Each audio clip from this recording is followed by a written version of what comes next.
Hello दोस्तों, स्वागत है आप सभी का आरबी यूट्यूब क्लासेज में। मैं हूं राकेश और आज मैं आप लोगों के लिए क्वेश्चन लेकर के आया हूं क्लास 10th के एनसीईआरटी मैथ की बुक से, चैप्टर नंबर 5 अर्थमेटिक प्रोग्रेशन से।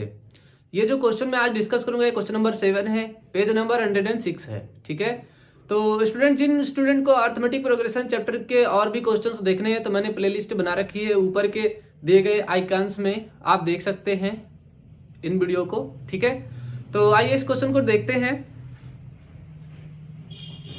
स्टूडेंट, क्वेश्चन में हमसे पूछा गया है find 31st term of an AP whose 11th term is 38 and 16th term is 73। ठीक है स्टूडेंट, तो इस क्वेश्चन में हमसे पूछा गया है कि 31वां टर्म की वैल्यू क्या होगी, यानी कि A31 की वैल्यू क्या होगी। ठीक है, तो स्टूडेंट ऐसे क्वेश्चन में जब भी आपसे पूछा जाए तो आप ध्यान से देखो, यहाँ पर फर्स्ट टर्म ए और कॉमन डिफरेंस डी की वैल्यू नहीं दिया है, तो इस केस में हमें उसे लेट करना पड़ेगा। तो आइए शुरू करते हैं। So let first term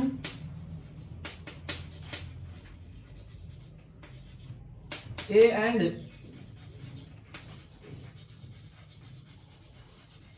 common difference B,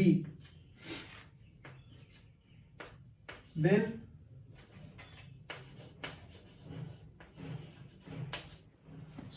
यहाँ पर हमने मान लिया है कि जो हमारा फर्स्ट टर्म होगा वो A होगा और जो कॉमन डिफरेंस होगा वो D होगा। स्टूडेंट, अगर हमें 31st टर्म की वैल्यू फाइंड करनी है तो सबसे पहले हमें A और D की वैल्यू फाइंड करनी होगी, और वो वैल्यू हम 11th टर्म से और 16th टर्म से फाइंड करेंगे। तो इसका मतलब सबसे पहले हमें 11th टर्म के वैल्यूज पुट करके वहां पर इक्वेशन बनानी होगी, और इसी प्रकार से 16th टर्म पर वैल्यू पुट करके वहां पर इक्वेशन बनानी होगी। तो चलिए शुरू करते हैं। So for 11th term,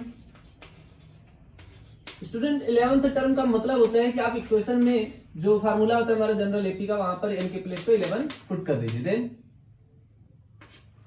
so A11 is equal to A plus 11 minus 1 into D. Student, यहाँ पर जो फार्मूला होता है एपी का वो होता है an is equal to A plus n minus 1 into D. अब यहाँ पर हमने 11 और यहाँ पे 11 पुट करेगा तो यहाँ पर ये बन गया। ठीक है, अब यहाँ पे थोड़ा सा सॉल्व कर लेते हैं तो हमारे पास हो जाएगा A11 is equal to A plus 10d। But student, आपको पता है कि यहाँ पर 11th टर्म की वैल्यू 38 दिया हुआ, तो वो भी हम पुट कर लेते हैं। So 38 is equal to A plus 10d, ये हमारा इक्वेशन नंबर फर्स्ट हो जाएगा। ठीक है, इसी प्रकार से सिमिलरली जो हमारा 16th टर्म होगा, similarly 16th term means n is equal to 16। So A16 is equal to हो जाएगा अपने पास A plus 16 minus 1 into D.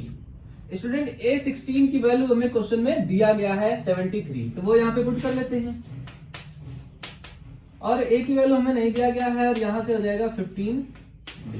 Okay, ये हमारा हो जाएगा इक्वेशन नंबर सेकंड। अब आप देख रहे हो कि ये equation number first, equation number second linear equation के 2 वेरिएबल के फॉर्म में है, तो हम यहाँ पर सब्स्टिट्यूट कर लेते हैं। सो subtracting equation 1 from equation 2, then अब हमें 2 से 1 को सब्ट्रैक्ट करना है, तो हम यहाँ पर सबसे पहले इक्वेशन नंबर सेकंड को राइट कर लेंगे एज इट इज,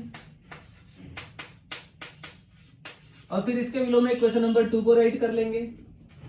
सो 38।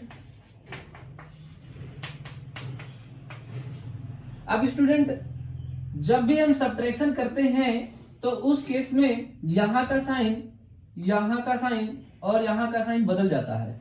मतलब अलजेब्रिक टर्म में जो सब्ट्रैक्शन होता है वो हमेशा साइन चेंज कर देता है। जैसे यहाँ पर प्लस साइन होता है, वो आपको लिखा नहीं होता है, जैसे ये प्लस साइन यहाँ पे लिखा नहीं होता है, लेकिन प्लस साइन होता है, तो यहाँ पे प्लस के बजाय माइनस हो जाएगा, यहाँ भी प्लस साइन है तो माइनस हो जाएगा, यहाँ प्लस साइन है तो माइनस हो जाएगा। अब हम अगर 73 में से 38 को माइनस करेंगे तो क्या आ जाएगा, देखो 3 में से 8 माइनस नहीं होगा तो ये जाके इससे कैरी ले लेगा, इसके पास 13 हो जाएगा। तो 13 में से 8 माइनस करेंगे तो 5 आएगा। चूंकि इसने 6 इसको दे रखा है, तो जब 6 इसको दे रखा, सॉरी 1 इसको दे रखा है, तो इसके पास 6 रिमेन है। 6 माइनस 3 करेंगे तो यहाँ पर आ जाएगा 3। ठीक है, और ये प्लस ए है और ये माइनस ए है, कैंसिल आउट हो जाएगा, तो यहाँ पे कुछ बचेगा नहीं। ये प्लस 15 डी है और ये माइनस 10 डी है, तो आपके पास बचेगा 5 डी। ओके, सो फर्दर जब हम यहां से डी की वैल्यू सॉल्व करेंगे तो 5 को इधर भेजेंगे, वो डिवाइड में चला जाएगा। तो यहां से क्या आएगा, d इज इक्वल टू 35/5। देखिए स्टूडेंट, ये 5 जो है वो d के मल्टीपल में है, उधर जाएगा तो डिवाइड हो जाएगा, 35/5 हो जाएगा। सो 5 हो जाए 5, 5 7 जा 35। सो फाइनली हमारा d की वैल्यू आएगी, वो आएगी 7। यहां से हमारी d की वैल्यू आ गई। अब इस d की वैल्यू या तो आप इक्वेशन नंबर 1 में पुट कर दीजिए या तो आप इक्वेशन नंबर 2 में पुट कर दीजिए। ठीक है, सो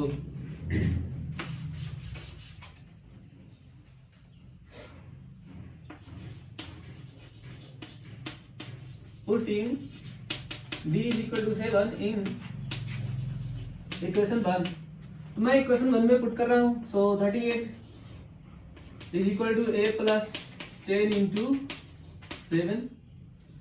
10 into 7 70 हो जाएगा, इधर आके माइनस होगा। सो 38 is equal to a plus 70। 70 को अगर हम इधर लाएंगे तो नेगेटिव साइन के साथ आएगा। So 38 minus 70 is equal to a।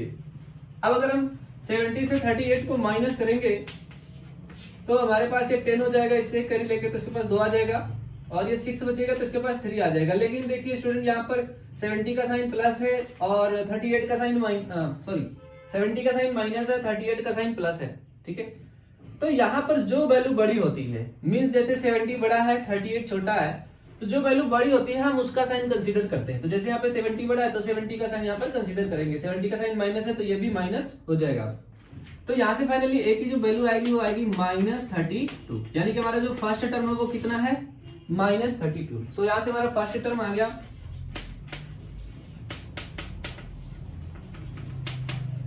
-32 और कॉमन डिफरेंस आ गया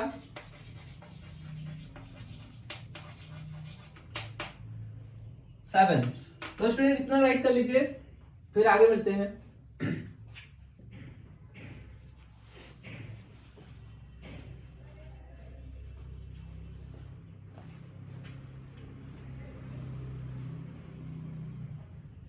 तो उम्मीद करता हूं आप लोगों ने इसको राइट कर लिया होगा।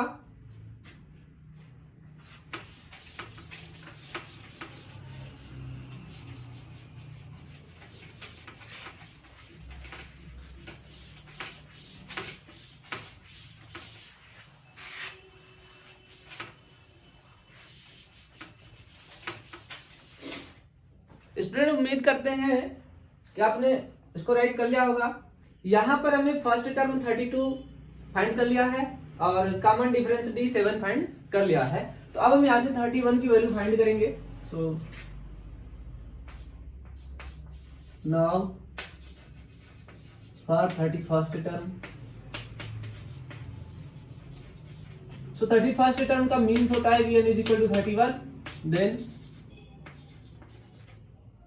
we have, so अब हम जब 31st की वैल्यू फाइंड करेंगे तो ये हमारा AP का इक्वेशन होता है an is equal to a plus n minus 1 into D. जब हम n is equal to 31st put करेंगे तो ये हो जाएगा हमारा 31st a plus 31st minus 1 into D. तो हमारे पास जब हम a की वैल्यू पुट करेंगे यहाँ पर, तो a की वैल्यू हमें पता है -32 और ये हो जाएगा हमारा 31st में 7 माइनस होगा तो 30 हो जाएगा, इंटू डी की वैल्यू में पता है 7। सो फाइनली जब हम इनको मल्टीप्लाई करेंगे तो आपको पता है 7 3 जा कितना होता है 21। ये जीरो आप आखिरी में राइट कर दीजिए। सो अब हमारे पास आ गया -32 प्लस 210। अब साइन तो बड़ा है पॉजिटिव का, तो हमें यहाँ पर सिर्फ और सिर्फ 32 को माइनस कर देना है। तो चलिए हम इधर माइनस कर लेते हैं। ये देखिए 0 में से 2 नहीं माइनस होगा तो इससे जाके कैरी ले लेगा, इसके पास 10 हो जाएगा, 10 में से 2 माइनस होगा 8, और इसने चूंकि इसको एक कैरी दे दिया तो इसके पास 0, जब जाके इससे कैरी लेगा तो 10 हो जाएगा, 10 में से 3 माइनस होगा 7, और इसने एक कैरी दिया था तो इसके पास रिमेनिंग बचेगा 1। सो इस प्रकार से हमारा फाइनल आंसर आएगा 178। ठीक है स्टूडेंट, तो फाइनली हम क्या कह सकते हैं कि 31st term of given AP is 178।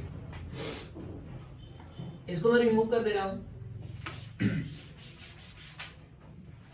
Therefore